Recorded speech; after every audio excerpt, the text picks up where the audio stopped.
Welcome to the Hard Count. I am not JD Piquel. I am not nearly that blonde. My name is Andy Staples. I'm here with Ari Wasserman. JD's still on paternity leave, but he is coming back soon. I know a lot of you are happy about that. You're stuck with us for one more day, but what a day it is, Ari, because we got our little On3 recruiting world is colliding with the larger media world. We got a star class of 2025 quarterback recruit committing live on the Pat McAfee show today. Julian Lewis, the quarterback from Carrollton, Georgia, decommitted from USC, committing live on Pat McAfee show. I think we know where he's going. I think Indiana. That would be great because remember, McAfee's in Indianapolis. So I don't know if this is done through Zoom or if Lewis is actually going up there. If he's in studio, like, you could have Coach Siggs walk in like Vince McMahon, but I don't think that's what's going to happen. I feel like this is a Deion Sanders operation. This is YouTube, and we could go just down a conspiracy theory hole, Andy, and like the Pat McAfee show was like basically drumming up Indiana fans to go to Columbus earlier in the week to take over game day. So this could be like the next wave of the Indiana onslaught, the media conglomerate out of Indianapolis trying to get those Hoosiers, some love. But no, he's going to Colorado, and that's pretty significant too. Like we talk about five-star players going to places that they don't typically go historically. A five-star quarterback out of Georgia going to Colorado is not in the math equation without Deion Sanders. Like that's not even, you don't even compute that. No.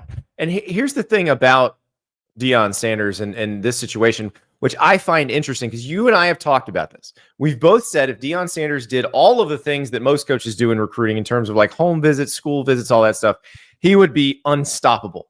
He had his personality, his draw, his platform would make him unstoppable. He would have easily by far the best roster in the Big 12. Wouldn't even be close.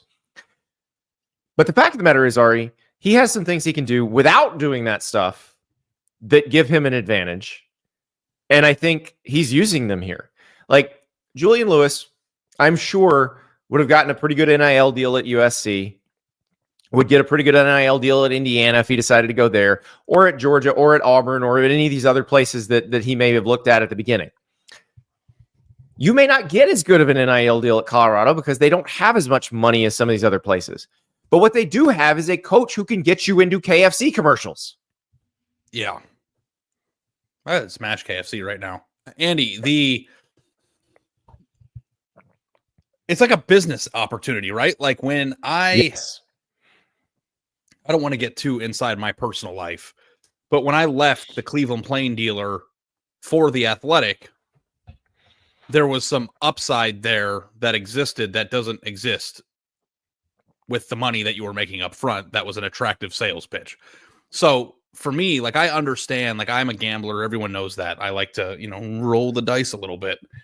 But if you go to a place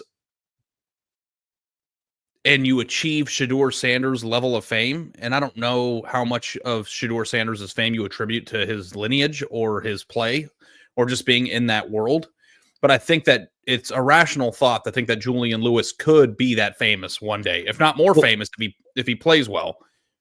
And the upside of being in that world at Colorado, probably if you invest in yourself and your potential, could actually be more lucrative than whatever boilerplate NIL deal you sign at USC or wherever else. Well, right. So Caleb Williams won the Heisman Trophy at USC. He's now the first round, first overall pick in the NFL draft. I would argue that I've seen Travis Hunter in more commercials than Caleb Williams. And Caleb Williams already won a Heisman Trophy and was the number one pick in the draft. Like Travis Hunter has more of a platform than that already. Yeah. Already. And that's one, he's special. That's why he's going to win the Heisman Trophy this year. But also that's because of Deion. I don't think there's another coach he could have played for that would have gotten him onto that platform. Well, because Colorado's coach is actually a very marketable person himself. Like, this is what I thought about when NIL just started. But, as NFL fans, because I'm assuming that most people listening to the show also like the NFL, who are the best quarterbacks in the league? We have Patrick Mahomes, who's in the State Farm commercials. We have Justin Herbert. Who am I forgetting? CJ Stroud. We have all these great quarterbacks. Hold on. I want to address Richie in the chat. Okay. Richie says, why not say can get you to the league, as every Colorado game is on national TV more than any SEC team this year? Not true. They're on the same networks, so they're all on national TV. Or can mention the entire NFL coaching staff at CU. But rather than those things, you say Deion got Julian Lewis to CU for a KFC commercial. Richie, that is what they pitched him on. I'm not pulling this out of my butt. That is literally what they pitched him on. You may not want to believe that, but that's what happened. And it's smart of Julian Lewis to say yes to that, by the way. Yeah. I mean, Colorado being on TV is not new or different from anybody else. And the NFL coaching staff thing, in terms of, right, he's leaving in terms of the place. Alabama and Georgia are still better destinations. He's leaving the place that has the number. Is there any active coach in college football that has more starting quarterbacks in the NFL right now than Lincoln Riley? Right. Exactly. Exactly. He decommitted from there. So yeah, that's what we're talking about. So back to my point before he torpedoed it with that nonsense is I want you to kind of visualize how often you see quarterbacks in the NFL, even in commercials. And like Patrick Mahomes is a very marketable person now that he's one of the best quarterbacks to ever play the game. But like, you don't see Justin Herbert in like national rent-a-car commercials, right? Like you don't see Russell Wilson in a lot of commercials anymore. And like being in national commercials is kind of a hard thing, even for the people in the NFL, because you know what? In football, you wear a helmet. And when you wear a helmet, it's harder to know what people's faces look like. And even if you like watch, hi, Patrick Mahomes, they have to introduce themselves because the normal person doesn't know who that person is. Whereas having the opportunity to be in those national commercials at this stage of your life and career, you could say that Travis Hunter has been more marketable than some of the biggest stars in the NFL already. And you know who else has done a really good job with this is Texas. I think I see Quinn Ewers in commercials, not on TV, but like in marketing stuff online all the time. Quinn Ewers has got to. I think Quinn Ewers has been good at that. Quinn left the state of Texas to go to Ohio State because they couldn't do NIL deals as a high schooler. So he's been in that world too. But Deion puts you on a platform that like Steve Sarkisian can't do that. As good as Kirby Smart is, he can't do that. Kirby Smart has a much better sales pitch in terms of I can get you to the league than Deion does. But there's nobody on Kirby Smart's current roster. Okay, let me ask you this. And there might be an obvious answer here, and you're going to call me an idiot, but you know what? Sake of the show, I'll do it for you. Who was the most marketable player for Georgia during their national title runs? Like when you think about how good they were, Stetson Bennett was a really nice story. Brock he had Bowers, the whole mailman thing. But like he had like a local commercial with the mailman thing going on. Is there a single player on Georgia's roster that had 25 draft picks on it starting at any given time that is more visible from a media and consumption standpoint than Travis Hunter or Shedeur Sanders have been at Colorado? No, and they had a number 1 overall pick who plays for the Jaguars now, who I don't think most people could even name. Trayvon Walker. Jalen Carter, who was excellent, who unfortunately made news after he finished at Georgia for something that wasn't good. Stetson Bennett probably was the most marketable of that bunch, the most recognizable of that bunch. Is Brock Bowers in any commercials? No, but if you meet Brock Bowers, you know why. He doesn't want to be in any commercials. So a lot of it's personality too. I mean, Travis Hunter is the type of person that had his own YouTube channel and is making a crap load of money on that too, but like can talk into the camera for 20 minutes straight to himself. Yeah, like, I mean, Travis Hunter's like he's the Twitch streamer generation, like and likes it, enjoys it. It wants to be part of it. I think that's part of it too. Like you kind of have to understand that the different players are different when it comes to this. Ari and I were talking about this off air, and I brought up Amari Cooper. Like Amari Cooper would hate all that. Like wouldn't want anything to do with it. But there are other players who would love it, who would embrace it, who would want to be part of that. But also, too, part of the Colorado sales pitch is you can make the playoff. Like, Exactly. that wasn't the deal. Like, back in the day, meaning a year ago, Colorado would be a come play for Deion and be in commercials. But, like, Shedeur Sanders is going to be drafted. And you have to remember, too, not just drafted, but drafted pretty high in the first round. I don't know if you've seen this conspiracy theory, but every single time the Raiders lose, he tweets, like, glory to God. I've seen it. Like, so, like, you know, he wants to play in Vegas. But, like, when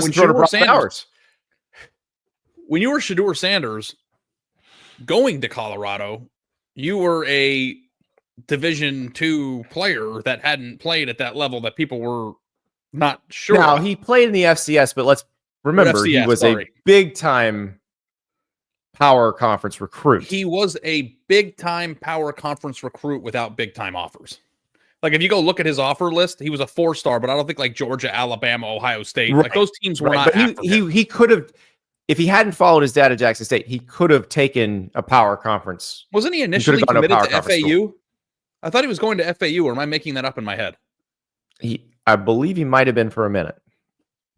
So, yeah, but like they developed him into a player, and partially because he's very good, but they developed him into a first-round draft pick. And you can make a case that nobody has been better under duress the last 2 years than Shedeur Sanders has been. So, like, you also... You're not just selling sales pitch you want, by the way. Our offensive line will get you ready for the imperfect pockets of the NFL is not a good sales pitch, but their offensive line is getting much better. Pitch. What do you think the NFL GMs are looking at on tape when they're taking these guys? They want people who can throw from off platform in the dirty pocket. Like I know you want to, but you can sell the quarterback that was here before as a first round draft pick. We're going to make the playoff, and you can be in awesome commercials. Like that is the entire pantheon of recruiting now. So, like I totally get it. Now, the question here is, you know, I saw Michael Irvin or somebody, I can't remember, it was a former Dallas Cowboy player was on one of these ESPN programs earlier in the week. It was Michael Irvin. Was it Michael Irvin? You know what I'm going to say? And he said that I have on very, very, very, very, very good sources that Deion would take the Cowboys job. I wonder who that source is. Who do you think it is? Like very, very good source. So like, I do think that there is this like level of question about how bought into Deion like Sanders is into being Colorado's coach in 4 years, or even next year. But ever since the last 4 weeks has happened, like my question marks of that have changed dramatically. If you would have asked me at the beginning of the year, I feel like is proof of concept that he intends to stay at Colorado. Because he has nothing to gain by doing this recruitment if he was going to leave. So, like, I don't know why he would do this if he was going to leave. So, but I don't know if the Cowboys thing is just made up media fluff or if, like, Jerry Jones would consider that. Like, I don't follow Jerry the Jones NFL is such a wild card. Like, I've seen stuff this week that says Jerry Jones will keep Mike McCarthy. And I've seen stuff this week that says, you know, Michael Irvin saying, but in theory, he could be recruiting Julian right now because that opportunity doesn't exist or hasn't presented itself. But if it does, then in the snap of a finger, that changes. So, like, we saw a top quarterback recruit named Julian in the last class who took an offer, signed with a school, and then his coach retired. Julian Sayin. He went to Alabama. Nick Saban retired. Julian Sayin then went to Ohio State. So it's entirely possible. Irvin came out and retracted that statement. I didn't see that, but yeah, it doesn't matter if he did. Yeah, it's not like it's not in the stratosphere. They talked about it on First Take or on Get Up today. Like Dan Orlovsky mentioned it on Get Up today. So now I personally think anybody who's on Get Up or First Take or whatever the Fox shows are called now, like their biggest wet dream is Deion Sanders coaching the Dallas Cowboys. Like if you run a debate show, that is gold. That is year-round gold. I don't think that's necessarily going to happen. I think Deion's actions, based on what we've seen over the last few weeks, are that he intends to be at Colorado. Like they had Alabama's best O-line recruit at Colorado on an unofficial visit for the Utah game. Doesn't mean they're going to flip him, but they're sure trying. Yeah. Yeah, no, I'm with you. So I think that this makes sense. And being a star player at Colorado seems great. Like in terms of like college experience, like it just being a 20-year-old kid who plays quarterback at Colorado in that beautiful area of the country with as much attention as you get, as much people care. Like for a college experience, I mean, like, listen, let's even just break down Travis Hunter for a second. Travis Hunter could have gone anywhere. Travis Hunter is the type of recruit that could have picked his spot, right? And he went to Jackson State, which, you know, at first seemed like a kind of a crazy, weird thing for somebody who has offers from everybody in the country to do. But it was a different path. But if you actually go back and look at the perseverance that he's had during this season on the way to potentially winning the Heisman, could you have drawn up a more charmed college experience or football existence?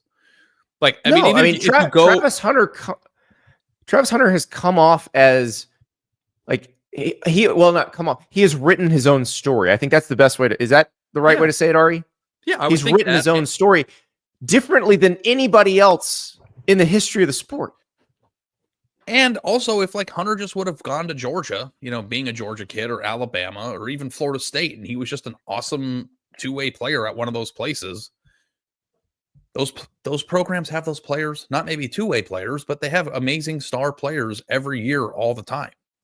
Like you will remember Travis Hunter for what he did and how he did it. And I also think it's a character thing, like in a good way. Like that's a person that doesn't need to follow the blueprint. He has enough faith in himself that no matter where he goes, if he bets on himself, he's going to persevere. And he's done that. And like, to me, it's like, if you think about the Heisman Trophy, that to me is the epitome of being the best player. And then that on top of it, like that, like how could you vote for anybody else? So all these things are happening. Ask you something, Ari, because this brings up a question in my mind. If you are that type of person, oh, by the way, the topic on First Take right now that they're going to talk about after this commercial is Deion's destination. Nice. So it's not just Michael Irving. It's everybody. Michael Irving retracted his statement. So fact check. Okay. Okay. All right. Ari, if you are Travis Hunter or the next Travis Hunter, the next person who aspires to be a star, like a legitimate supernova star, not just a good player, but somebody that everybody in America knows. Do you do that at Georgia or Alabama or Ohio State, where you are yet another cog in the machine?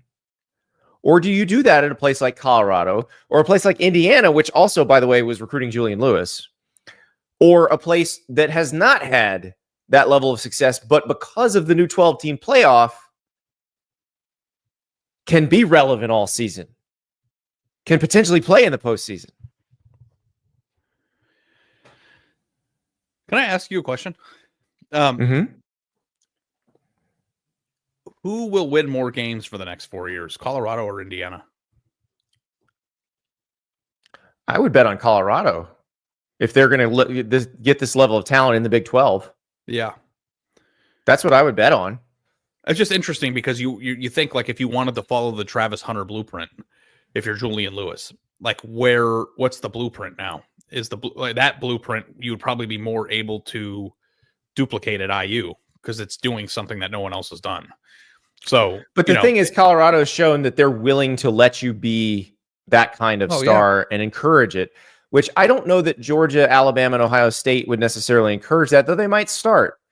But I think, like, I would bet Shane Beamer at South Carolina would encourage it. Like, if Lenora Sellers wanted to have his own YouTube channel and do all that stuff, that's the type of place you probably could do that. Now, you don't have the launching pad that is Deion Sanders. And I think that's what makes this so interesting and why he's able to get guys who would not be looking at Colorado under other circumstances.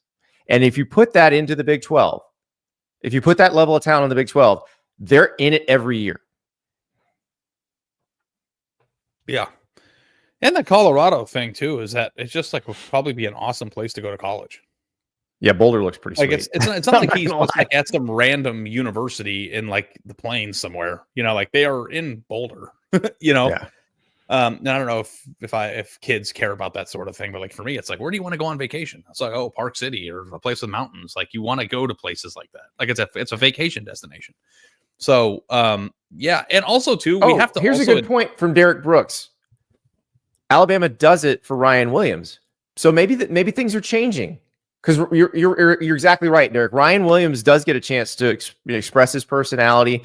Like, did you see the Mardi Gras nails for the LSU game? Because remember, Ryan Williams is from Mobile, and he's like, just want to let the folks in Louisiana know we're the real Mardi Gras in Mobile. And I was like, oh. I am amused by how upset people get when he paints his nails. Well, it's a certain type of manly man who gets really upset. It just, people like freak out. The least manliest man is the man who gets upset about that. It's so funny to me because they used to do it to Caleb too. That's a thing now. I see, I see that in public a lot. Like, I tell you what, if you want to make fun of Ryan Williams for painting his nails, lock him down, cover him once, try it, then have that conversation. But no, I'm glad Derek made that point because he's right. And maybe that is changing as we go. So, and the number one sales pitch also too is you get to play next year. Like that's the other thing. That is the other thing. The job's open.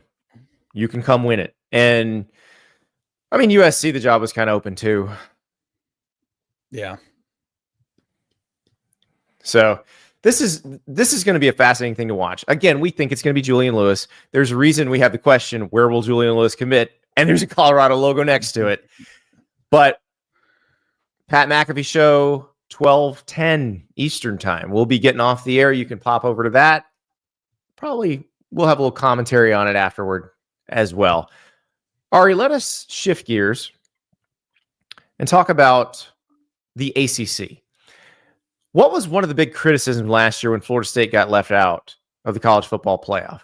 Well, Jim Phillips didn't politic at all, the commissioner. Greg Sankey was on TV all the time trying to pump up the SEC teams. Jim Phillips didn't politic at all. Jim Phillips has heard your complaints, people, because he got on the ACC network after this week's rankings were released, and here's what he said. Very honestly, I was disappointed. I was disappointed that Miami was 8th. I just think they're a top 6 team, and I don't understand how they get leaped by another Power 4 team that played an FCS game last weekend, and Miami was off. SMU, I think people are not paying attention, and this thing cuts both ways. We heard last year with Florida State that they didn't look like they were the same team without Jordan Travis. And that ultimately cost us and cost Florida State a chance to be in the semifinals and then maybe the finals, right? The college football playoff of 4. And so, listen, that what's done is done. But this year, Kevin Jennings has taken over at SMU, and they have not lost. They were just okay offensively the first 2 games at Nevada, then home against BYU. But they've been letter perfect. And so to be 13th, I just think they're inside the top 12. And finally, Clemson, I think Clemson's a top 15 team. They're one of, I think it's 10 or 11 FBS teams that is undefeated on the road, amongst other things. So at the end of the day, we still have 2 weeks left to play. I made those comments known to the committee members that are watching the ACC. And so, listen, we have to win. And all of this is a moot point.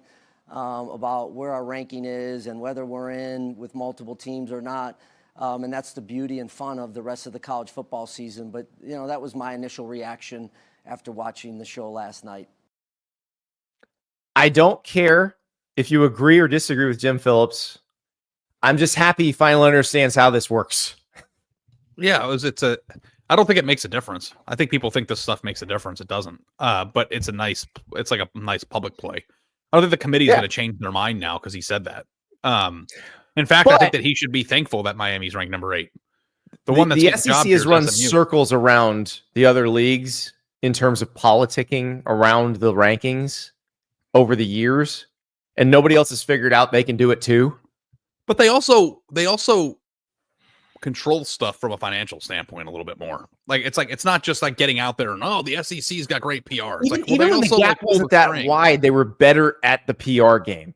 And I think this is an important step, like Jim Phillips putting that PhD to use, understanding this is how you do this. Like, because we didn't see him at all before the rankings were revealed that actually decided the playoff last year. The first time we saw him talking about this was complaining that Florida State got left out. Why were you not politicking for them to be in? And that was the question. And now he has clearly understood the assignment, and I appreciate it. I'm just saying, because I criticized Jim Phillips a lot over this. I just want to say I appreciate it. He understands the assignment. Yeah, no, it's an important way to get your conference in the headlines, right? Yep. And people talking about it. And I think people talking about it is important. So I don't know how much, again, it'll change anything. I think that the circumstances are the circumstances because they're just. And I think that, people agree with that who aren't in the midst of the ACC. And the best thing about the ACC is that they have a chance to prove it at the end of the year because they will have a team in. And last year sucked and wasn't fair, but it happened. So go win. That's what he said, right? Go win. Yeah, he did. And he's exactly right. Go win. And the winner of Miami and SMU is going to be in. You probably need some chaos for the loser of that to get in. But who knows? Maybe there is some chaos. Like, you got 2 more weeks of games and then championship games. Watch the chaos just result in Clemson going again. That would be hysterical. That would be not for Miami, of course, because they lose to Syracuse. It'd be big for Fran Brown at Syracuse. Does that game scare you if you're Miami? I talked to a Miami fan yesterday. He was a good buddy of mine, and he's shitting his pants over that game. Syracuse is playing a couple of really interesting games in a row because they got UConn this week, and everybody's like, UConn. But UConn's won 7 games. They've played 2 ACC teams, and they lost by a combined 8 points, and one was on a terrible no call. UConn's dangerous. And then Syracuse turns around and Syracuse is then dangerous to Miami. There's a lot going on with Syracuse. So again, for all of you think we only talk about who's going to make the playoff. No. There's a lot of interesting stuff going on down the chain as well. But I do appreciate Jim Phillips understanding the assignment. All right. Before we move on, we got some mailbag questions that we had a bunch. We had some really good ones. We did them on our show, and we had so many more. We figured we'd port a couple over to this show as well. But before that, let's talk about Prize Picks, best daily fantasy game in America. The board has been populated for college football this weekend. That's right. So use the code HARDCOUNT when you sign up. Play $5, get $50 instantly. Instantly. How do you do it? You got a player attached to a stat category. That's a square. You pick at least 2 squares. The more squares you pick, the higher the potential payout. We are looking at some of the squares for the Ohio State-Indiana game this weekend. Quinshon Judkins, 65.5 rushing yards. Travion Henderson, 52.5 rushing yards. Jeremiah Smith, 75.5 receiving yards. Do you think they'll go more than? Do you think they'll go less than? If you have strong opinions about that, you might want to sprinkle a little bit onto Prize Picks. Here are the ones that I think are very interesting. And these are the Indiana offensive squares. You've got receiver Elijah Surratt, 52.5 receiving yards. Receiver Omar Cooper, 28.5 receiving yards. Guys, Omar Cooper averages 22 yards a catch. What they are saying is if you say less than, you think he's probably going to catch 1 ball. If you say more than, you think he's going to catch 2 or more balls. That's the way you might want to look at it. I would say those 2 particular receivers need to go more than on both of those numbers if Indiana wants to win this game. Biggest game in the country this week, Indiana, Ohio State, just like we all drew it up. You can have a lot more fun watching that game if you're playing Prize Picks at the same time. Use the code HARDCOUNT, play $5, get $50 instantly. All right, let us answer some questions because we have wonderful listeners, viewers, readers who ask great questions every week. We just got bombarded with good questions this week. So I would like to start with Chris in Phoenix, which is a question about Texas. And it's a hard one because Chris makes some good points here. As a Texas fan, all I've been hearing for 2 years is that Texas is not ready for the quote-unquote grind of the SEC. Now that we're winning by beating all those supposedly menacing opponents, we are not playing a difficult schedule. So what is it? Objectively, if you look at our wins, we've beaten teams that defeated Alabama and Tennessee, teams that played Georgia tough and blew out, and that we blew out, Mississippi State and Florida. And assuming that we beat Kentucky this weekend, we would have beaten a team that beat Ole Miss and narrowly lost to Georgia. All the stars matter. People are forgetting that Texas has a top 5 talent roster and a coach that proved last year that they aren't a fluke. A terrible half against Alabama hasn't hurt Georgia, and a terrible game against Ole Miss is already forgotten. Why do they get some benefit of the doubt? This year in the SEC, some very good teams have had their butts kicked, and our loss to Georgia is magnified significantly more than it should be, as it was a bad day at the office, and we're still beating teams that beat or narrowly lost to the SEC helmet schools. I know you can't play transitive property game, but you kind of have to when every team in the SEC has different schedules. And Chris is right. Like, for 2 years, Texas got well, you're not going to be able to handle the grind of the SEC. Well, they didn't get the grind of the SEC. They got really lucky when the SEC gave them their schedule. Oklahoma got the grind. Georgia got the grind. Florida got the grind. Texas, Missouri, and Ole Miss didn't really get the grind. Unfortunately for Texas, they lost to Georgia.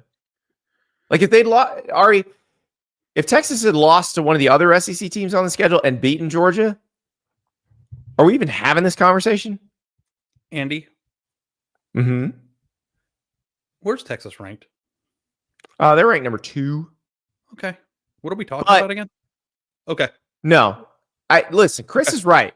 Because we've said if Texas loses A&M, they're going to drop like a rock. Probably out of the playoff. It's very simple in this sport.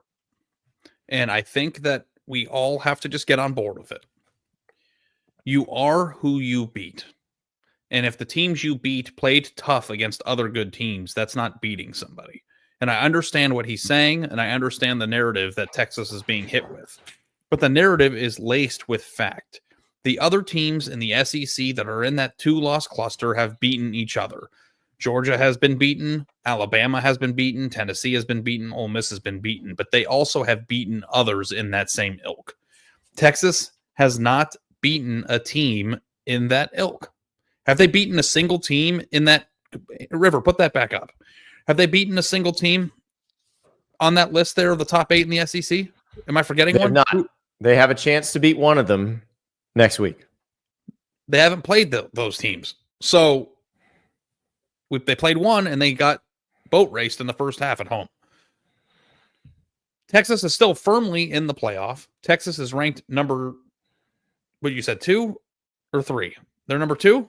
They're number 3 in the ranking, number 2 in the seeding because they're assumed to be the SEC champ. They're a top 3 team in the so what you are upset about, and maybe rightfully so, is that people talked about how Texas would not be able to do the grind of the SEC. And I think what they meant by the grind of the SEC, Andy, it wasn't just playing LSU and Ole Miss. I think it was that Mississippi State is so much better than Texas Tech. Like, I think that's part of it. And they've beaten the crap out of the bottom half of the league. But Texas and Indiana are the same exact team in terms of accomplishment because they haven't played anybody, and they've gotten great draws. Now, I don't think teams in this Super League era should have to apologize for great draws, and Texas should not be apologizing for doing what they've done this year, but to understand what you're in danger of, which is losing to Texas A&M and potentially being left out. That's part of it. Like, that's part of the game. So that's like, for me, if I were a coach, let's put it this way. Would you trade Georgia's schedule for Texas's schedule, or would you rather have an easy schedule with a smaller margin of error?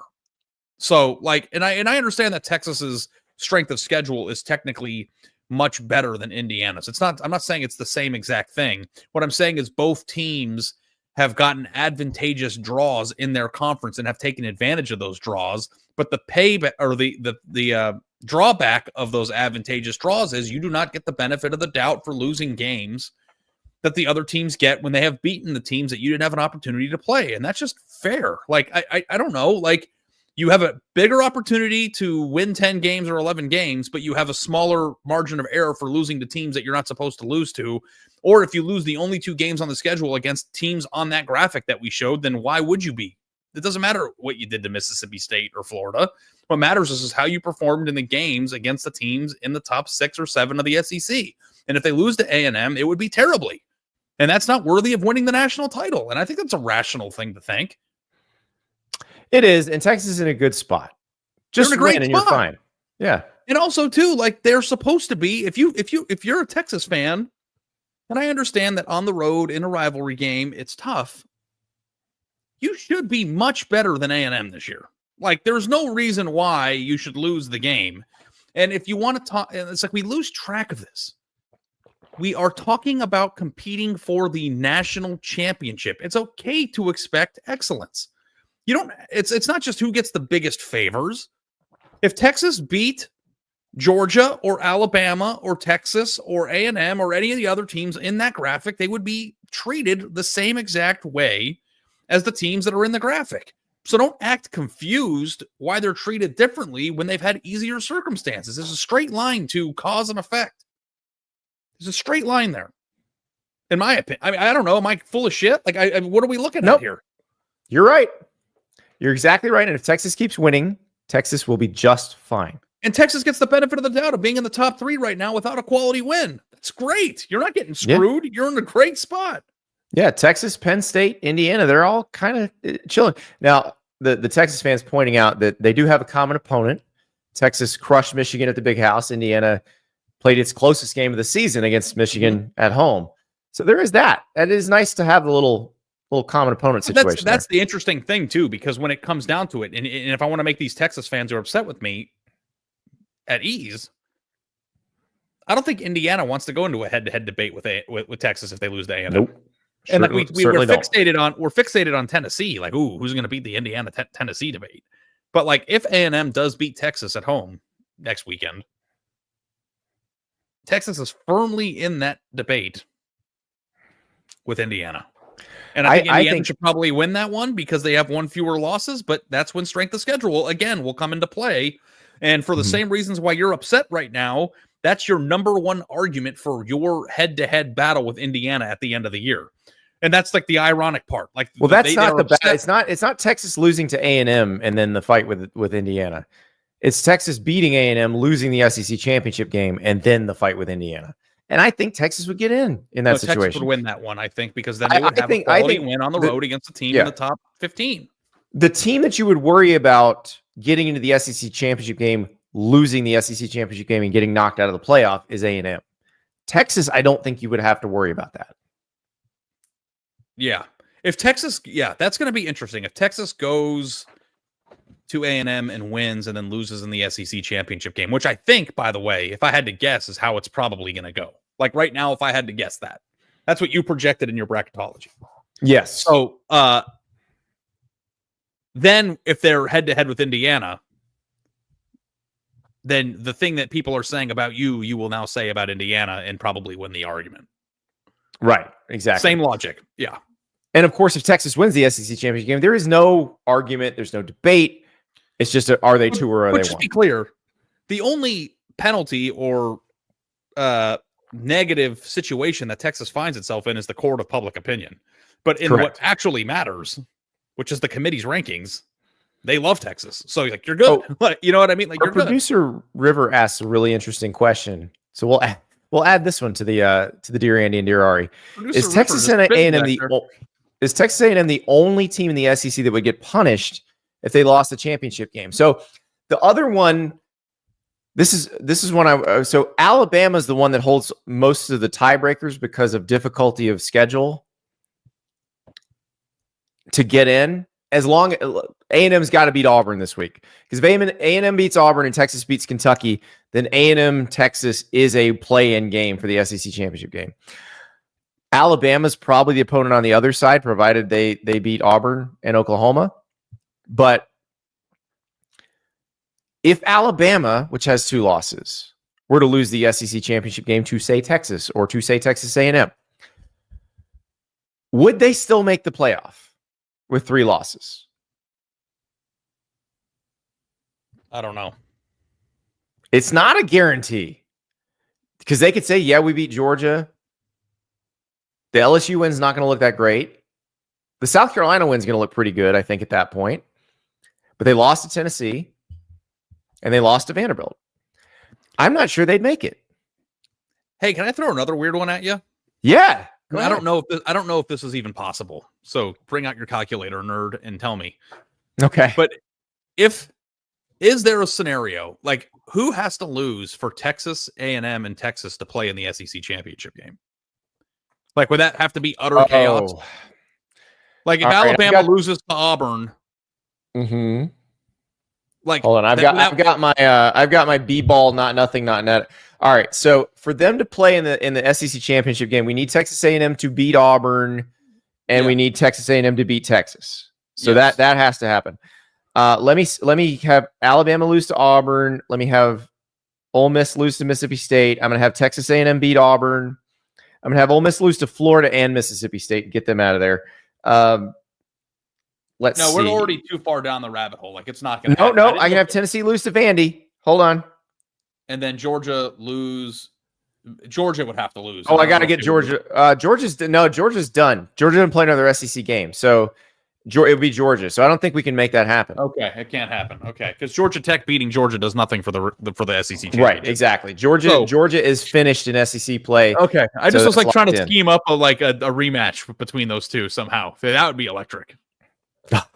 Yeah, it's not going to happen, but very like if Texas beats Kentucky and Texas A&M beats Auburn, you have a play-in game at Kyle Field for the SEC championship game berth, which is can't wait. I can't amazing. Wait. Ari and I will be there. I'm like a little baby on Christmas morning. I'm Jewish. I never had them, but you know. Well, now you know how it feels. All right. Kevin takes issue with you, Ari, and it's an interesting question. Okay, Kevin, bring it. Bring it, Kevin. Ari, I don't understand why you keep saying Ohio State should lose the Big Ten championship game to be the 5th seed. Yes, the 5th seed benefit is a huge advantage. I'm well aware Ohio State would never tank the game. But Ohio State isn't guaranteed to be the 5th seed just because their roster is good. They would have 2 losses and will be compared to Georgia, Alabama, or Ole Miss, who are also good 2-loss teams for the 5th spot. Oregon is the only team that can lose a championship game that has a high chance at number 5, not Ohio State. I think Kevin might be right. I think Kevin's wrong. Okay. Explain. Well, like, here's the thing. Like, when I say Ohio State should tank the Big Ten championship game, that's not, hey, that's said tongue in cheek. Like, I'm joking. So you're Joey Galloway saying that Indiana should bench Curtis Rourke for the Ohio State game? Yeah, that wasn't me. I was saying if there was a way you could guarantee yourself the 5 spot, you should. So you were right in that you can't guarantee it. So should Oregon tank that game? Absolutely. It's the same thing for them. Like, it's like no different. And if Oregon lost to Ohio State in the Big Ten championship game, I would bet my life that they would be the 5 seed. I think you'd be right. Because their only loss would be in an extra game against a top 3 team. Like, that would be for sure. But Ohio State as a 2-loss team with a top 5 win, and their only losses were 2 close games against the number 1 team in the country, one on a neutral field and an extra game, is the 5 seed. It is. I mean, that's what I project. So that's why I keep saying it. I don't know if I think that Ohio State needs to win the Big Ten. I don't know if I'm just like old school and becoming like a boomer, but like I think that the Big Ten championship actually matters to Ohio State this year because it's been so long since they've won one.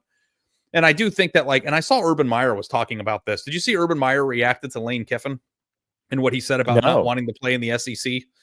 I think he said it on an On3 podcast when he does with Tim May, or it might have been somewhere else, but I saw it. He goes, SEC coach said he doesn't want to play in the SEC championship game. That doesn't even compute to me. I don't know how a human being can think like that. Like that's kind of like Urban Meyer would be thinking like that if he was an SEC coach right now, because Urban Meyer is a very calculating individual. Yeah, but what I'm saying is like if I were the head coach of Ohio State's football team, I would really, really want to win as many big games as I could.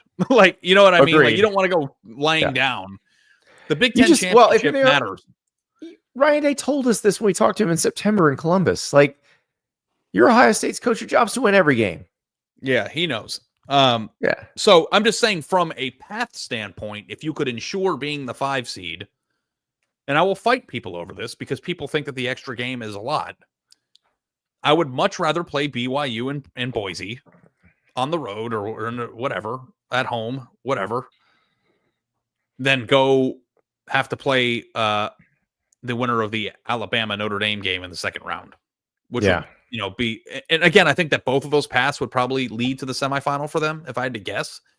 But Oregon being the 5 seed, you're just, all that's basically doing is you're probably just setting up a rematch on the same side of the bracket with the team you're playing in the Big Ten championship game. Like remember my hot take, the saucy take of the first time we did the Wendy saucy takes, it was my turn, and I said Ohio State and Oregon will play 3 times this year. It's definitely going to happen.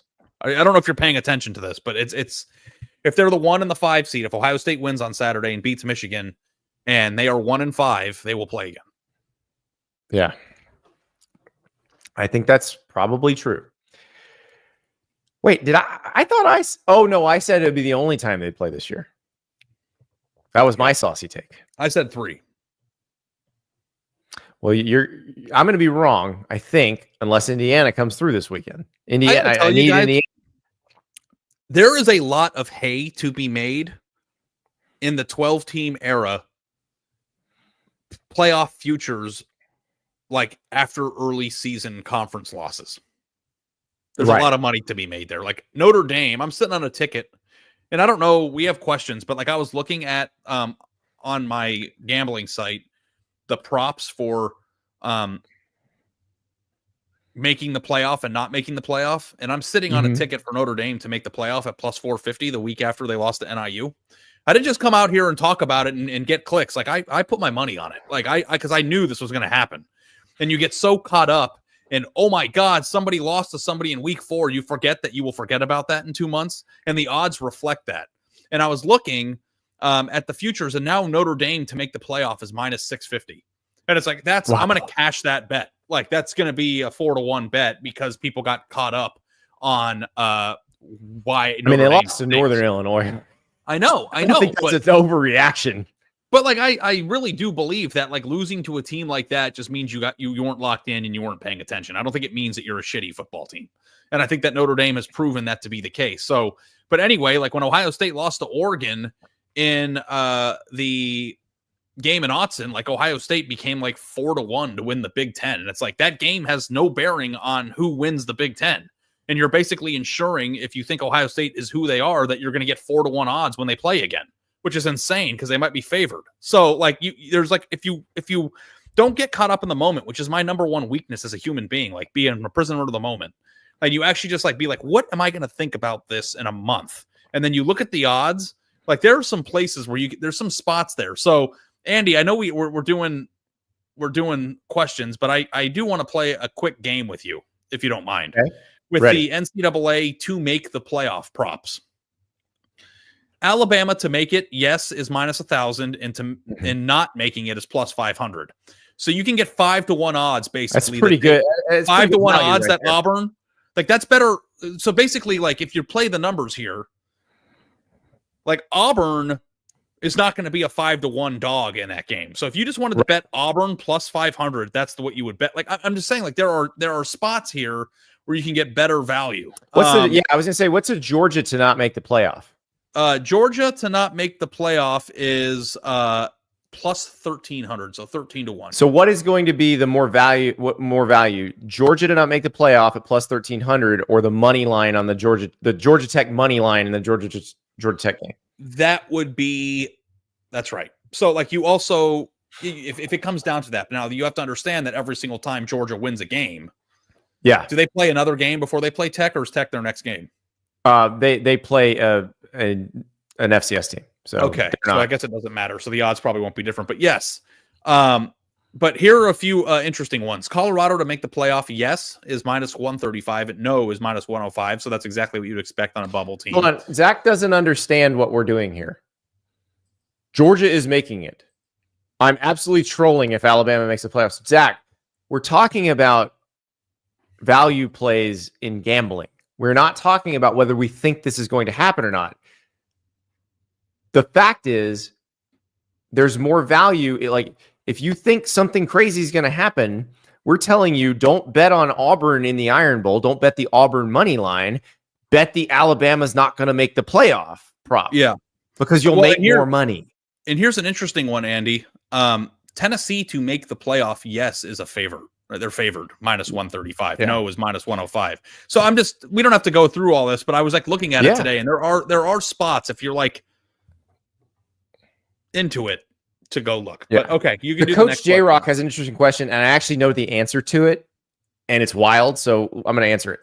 The Coach J-Rock says, does Arizona State control its own fate in terms of making the Big 12 title game?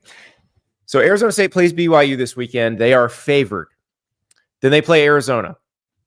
So you think, bear down, because of the way it works, that Arizona State just wins and they're in. It's not true. Here's the one wacky scenario that would knock Arizona State out. Arizona State wins both of these games. Iowa State wins its next 2 games, including Farmageddon against Kansas State next week. I just wanted to say Farmageddon. BYU, after losing to Arizona State, loses to Houston.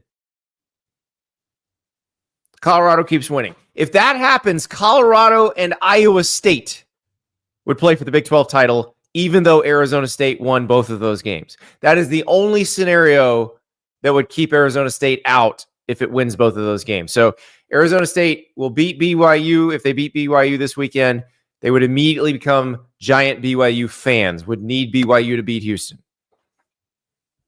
So that's the answer to that question. So they basically control their own fate, but not 100% of the way there. No, I mean, if Houston beats BYU, they're screwed. Yeah, I don't think that's going to happen. But, you never know. It's the Big 12, to quote Dan Hawkins. Big 12! It's the Big 12! All right, not to get off on a tangent, but let's get off on a tangent. The Mike Gundy rant was great, speaking of the Big 12. I'm a man, I'm 40, come after me, all that. Hot take, saucy take, windy saucy take. The Dan Hawkins Big 12, this ain't intramurals, brother, is the better rant. Yeah, that's a pretty good rant. We should in the offseason, let's rank the best rants in college football history. Yeah. I mean, the best, I love the Nick Saban 10-second rant about everybody keeps trying to get me to answer who the quarterback's going to be, and I'm not going to. Just quit asking. Like, you know what I mean? Like that. Yeah. But like that's not quite a rant. The shit through a 10 horn was also a great one. The best rant in college sports history was Jim Calhoun. Yes, not a dime. When he was asked about the player that they took, or they took Emeka Egbuka instead of, who was playing really, I can't remember. Emeka Okafor. Emeka Okafor. Emeka Egbuka. Emeka Okafor. I don't remember. Ryan Gomes was the player. And if you go watch that, and he goes, "You want me to say I fucked up? I fucked up." Okay. Oh yeah. Well, and so I took Karan Butler and Emeka Okafor. They're not bad. I did this story on Jim Mora Jr. Well, it's not. It's actually not Jim Mora Jr. They have different they have different middle names. The elder Jim Mora, who coached the Saints and the Colts, and the younger Jim Mora, who currently coaches UConn and did coach UCLA and the Falcons and the Seahawks. So my favorite press conference rant of all time is the elder Jim Mora. Playoffs? You want to talk about playoffs? Yeah. Which actually might not even be his best rant, because he also had the one where he goes, the offense sucked, the defense sucked, special teams sucked. We didn't do diddly poo. But the playoffs one is the most recognizable one. I did not realize they are who we thought they were. One was good too. That is a good one. But I did not realize. So Jim Mora, the younger, who had an incredible rant after the Wake Forest game this year on the ACC officials, because he coaches an independent and nobody can find him. Jim Mora, the younger, was running the 49ers defense that day, and they intercepted 4 passes against the Colts, which caused the loss that caused the playoffs rant. Oh, I didn't know that. That's a fun fact. So Sailor Joe says Mike Leach. Brought to you by National Geographic. That's right. Sailor Joe says Mike Leach press conference, Hall of Fame. Absolutely. So Here's another fun fact. In 2007, Texas Tech lost to Oklahoma State. Mike Leach gave an epic press conference. Epic press conference. It was the first fat little girlfriend's press conference because he brought up the fat little girlfriends again as the Washington State coach. But this was the first fat little girlfriend's press conference. And I guarantee you, the press corps that covers Texas Tech came bopping back up to the press box. You're not going to believe what Mike Leach said. And they're cracking their knuckles, getting ready to type into their laptops. And then the Oklahoma State press corps comes back up from the press conference and goes, you're not going to believe what Mike Gundy said. Because that was the I'm a man, I'm 40 press conference. So on one side of Boone Pickens Stadium was the fat little girlfriend's press conference. And on the other side was the I'm a man, I'm 40 press conference. Where are we at in society today? Come after me. I'm a man. I'm 40. I'm not a kid. Write something about me. That was brought to me, Ari, by a mother of children. Mother of children. Makes me want to puke. Hey, is he like in his upper 50s now or mid 50s? He's in his mid 50s. Yeah. It's been a while, but yeah. Tyler O'Neill. Leach did not appreciate the thickness that the kids these days love. Fat little girlfriends. Thicker than a Snickers. Oh, I love it. Ari, one more question. This is from John in Dallas, and it's not playoff related, thankfully. We don't always talk about the playoffs. Sometimes we talk about playoffs.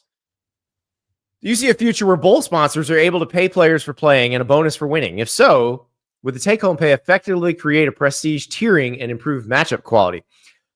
Yes, and yes, and yes, and also would reduce opt-outs because you know what would reduce opt-outs? Money!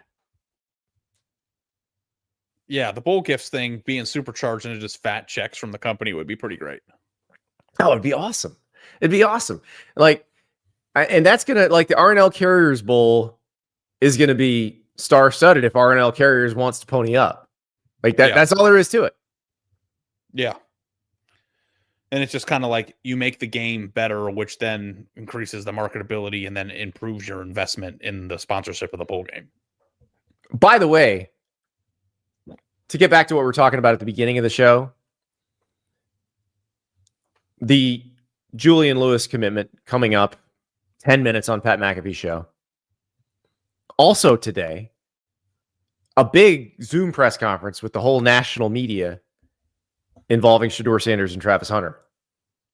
Like, all of this is all tied together. We're seeing the Matrix, Ari. We're seeing the Matrix. Yeah, the guy knows how to pull the strings. I'll give him that. But I'm excited to see where Julian Lewis goes. And I'm assuming that we're just going to come right back onto the channel and talk about it. I think we should. Let's do that. When he announces, we'll go live right here at the On3 Sports YouTube channel. We'll talk to you about 10 minutes.